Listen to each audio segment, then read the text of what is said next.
రాబోయే ఎన్నికల్లో పోటీ చేసే అభ్యర్థులు ఎన్నికల నియమావళిని సక్రమంగా పాటించాలని, లేని పక్షంలో వారిపై చర్యలు తీసుకోవడం జరుగుతుందని కాకినాడ రూరల్ నియోజకవర్గం ఎన్నికల రిటర్నింగ్ అధికారి ఆర్డీఓ కిషోర్ తెలిపారు. మండల కేంద్రం కరప మండల ప్రజా పరిషత్ కార్యాలయంలో వీఆర్ఓలకు, గ్రామ కార్యదర్శులకు ఎన్నికలపై అవగాహన సదస్సు నిర్వహించారు. ఈ సందర్భంగా వారికి పలు సలహాలు, సూచనలు అందించారు. ఈ కార్యక్రమంలో ఎంపీడీఓ అప్పారావు, తహసీల్దార్ రామకోటేశ్వరరావు పాల్గొన్నారు. పోలింగ్ స్టేషన్స్లో ఉన్న ఏదైతే అష్యూర్డ్ మినిమం ఫెసిలిటీస్ అన్నీ కూడా చెక్ చేసుకున్నాము.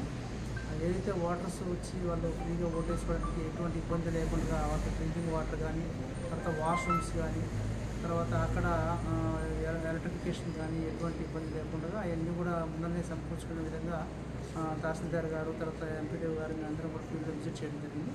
దాంట్లో భాగంగా ఈరోజు అక్కడున్న మన పంచాయత్ సెక్రటరీస్ కానీ వీఆర్ఓస్తో కూడా ఒక మీటింగ్ పెట్టుకున్నాము. ఏదైతే మనకి అనౌన్స్మెంట్ వచ్చింది కాబట్టి మోడల్ కోడ్ ఆఫ్ కాండక్ట్ అనేది అమల్లో ఉంది.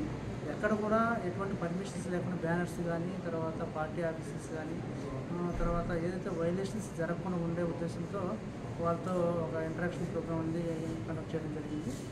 ఇట్లాంటివి ఏమైనా ఉన్నా కూడా ఇప్పుడు మనం పర్మిషన్ తీసుకొని పార్టీ ఆఫీస్లో అయినా కూడా రన్ చేసుకోవచ్చు. బ్యానర్స్ కానీ, తర్వాత వాళ్ళు డోర్ టు డోర్ ప్రోగ్రామ్స్ కానీ ఏదైనా కూడా వితౌట్ పర్మిషన్ కండక్ట్ చేయడానికి లేదు. కంపల్సరీ పర్మిషన్ తీసుకోవాల్సిందే అని చెప్పడం జరిగింది. దానికి సంబంధించి మా టీమ్స్ ఏదైతే ఫ్లయింగ్ స్క్వాడ్ టీమ్స్, తర్వాత ఎంసీసీ టీమ్స్ అన్నీ కూడా ఫీల్డ్లో విజిట్ చేస్తున్నాము. ఎక్కడ వైలేషన్ లేకుండా మేము ప్లాన్ చేసుకుంటాం.